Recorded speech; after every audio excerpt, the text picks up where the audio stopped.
Hello. Looks like things are getting going. Hopefully working well again this week. Updated some technology stuff. It looks like we are live and good to go. Hello and welcome to this week's live Monday Music Motivation.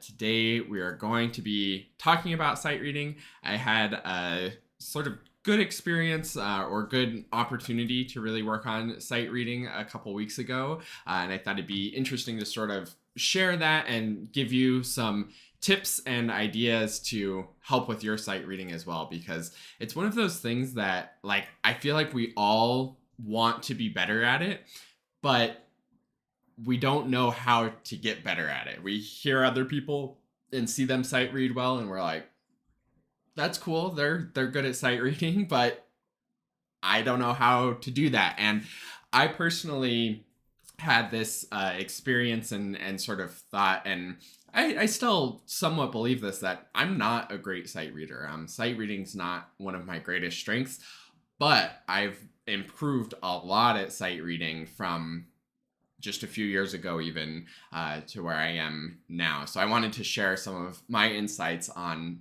how I've made that progress and sort of challenge you to make some progress with your sight reading this week. But first, let me talk about the sight reading opportunity that I had a few weeks ago. So I was playing with a local municipal band, and the way that their season works is they just do concerts over the summer, and they do a different concert every week for 8 weeks, and it's one rehearsal and then the concert. So you rehearse on like Thursday night, and then Sunday night you play the concert, and then the next week, Thursday night, new music, Sunday you play the concert, and you are able to get the music for the next week at the previous concert, so there's time to practice it.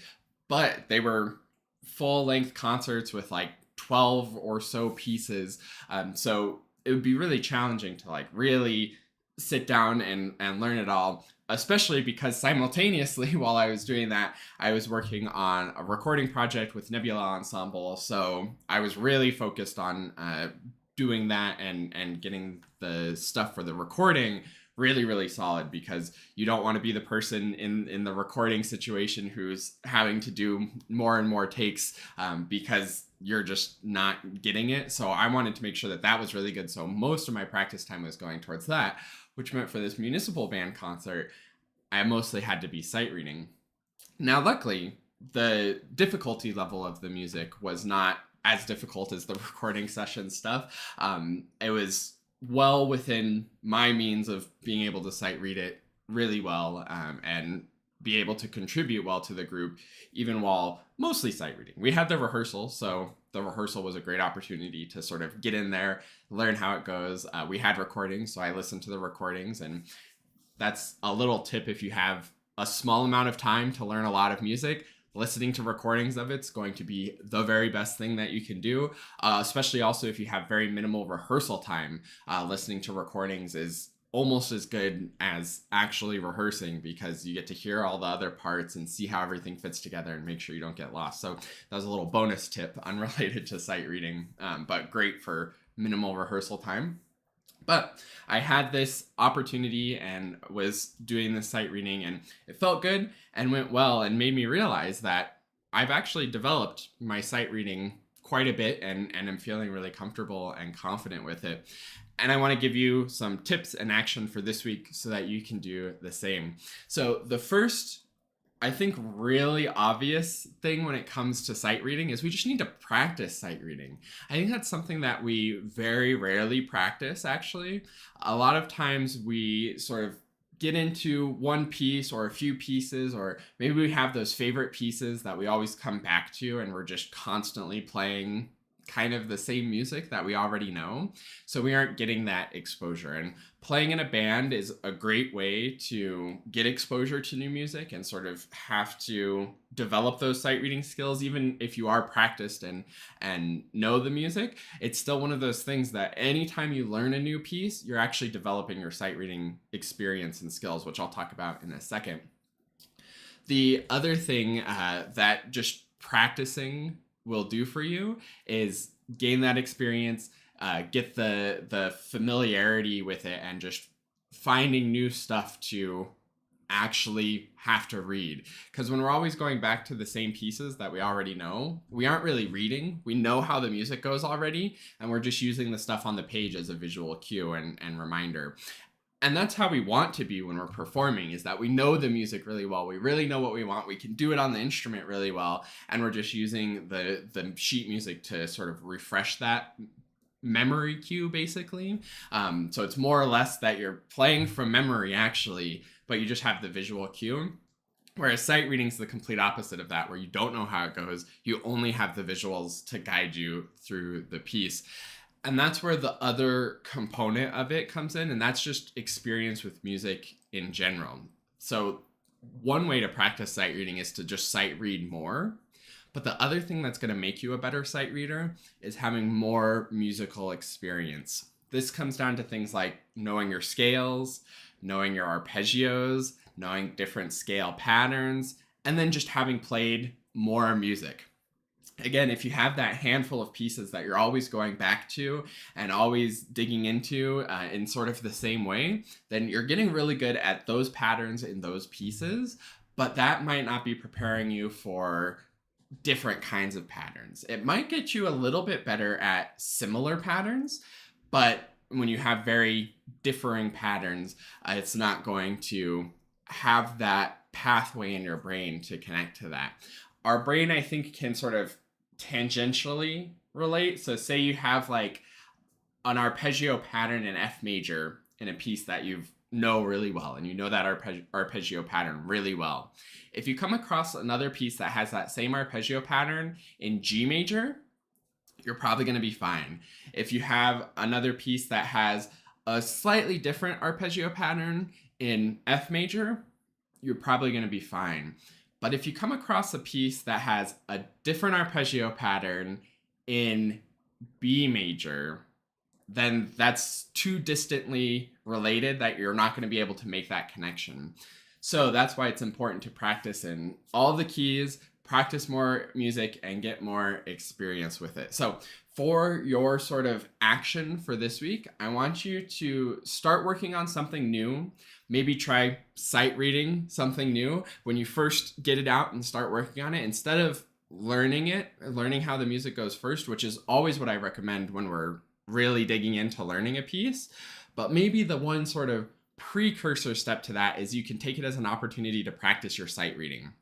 So practice sight reading through it, then really learn how the music goes, and you'll see like, oh wow, I did a bunch of things wrong when I was sight reading.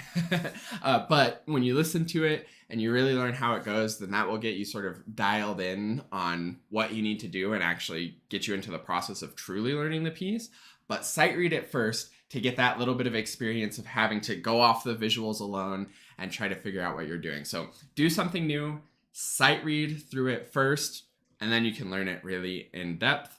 And then the second thing for your sort of action item this week is to just keep playing, keep doing your fundamentals, maybe try something new in your fundamentals as well. So if you always do a certain scale routine, maybe try changing something up, changing the order of it, doing some kind of different scale pattern in your scale routine to try to build in more neural networks, more tangentially related things that you know really well. So when you come across those closely related things in music, you have a sort of easier prototype to build off of. You know, this is how this arpeggio pattern goes in this key.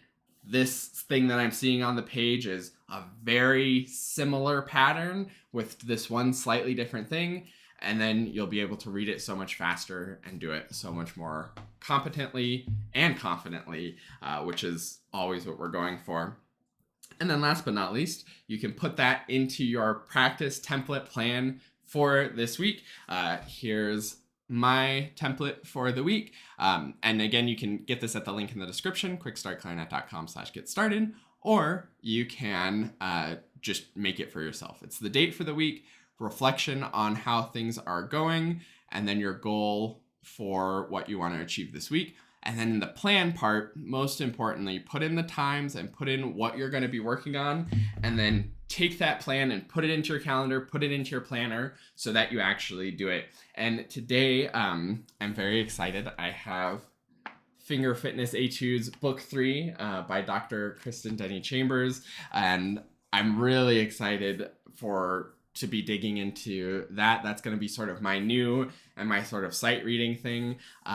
Spoiler alert, my video this Saturday is going to be a little more in-depth video about the Finger Fitness Etudes.